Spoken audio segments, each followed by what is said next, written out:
सत्यमेव जयते या ब्रीदवाक्याला सत्यात उतरवणारी महाराष्ट्रातील एकमेव मराठी वृत्तवाहिनी आजचा महाराष्ट्र।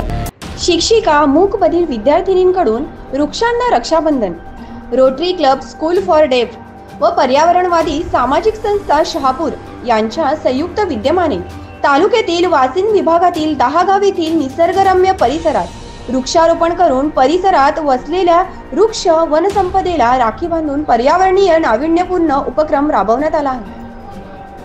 पवित्र श्रावण महिन्यातील रक्षाबंधन सणाचे औचित्य साधून शहापूर तालुक्यातील 10 गाव येथील निसर्गरम्य घनदाट जंगलामध्ये डोंबिवली येथील रोटरी क्लबचे वरिष्ठ पदाधिकारी सदस्य तसेच रोटरी क्लबचे स्कूलचे शिक्षक तथा मूकबधीर विद्यार्थी-विद्यार्थिनी यांनी वृक्ष लागवड केली।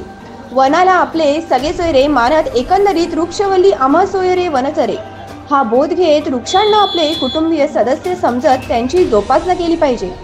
या उदात्त हेतूने सर्व मूकबधीर विद्यार्थी-विद्यार्थिनी वृक्षांना रक्षाबंधन करत आपला मानवता धर्म निभावत पर्यावरण समतोल राखणे कामी आपला बहुमूल्य वेळ देऊन वृक्ष सेवा करणे गरजेचे आहे, असा संदेश पुढील भावी तरुण पिढीला समाजाला देत हा स्तुत्य आणि नाविन्यपूर्ण उपक्रम राबवण्यात आला आहे।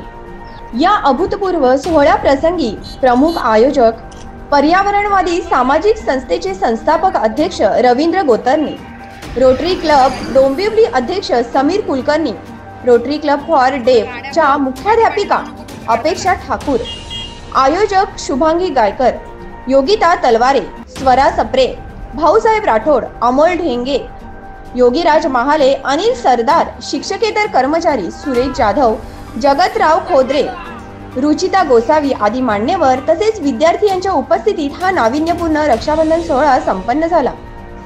आजचा महाराष्ट्र न्यूज साठी मनोहर पाटोळे, शहापूर। निवेदिका स्वप्नाली घरत।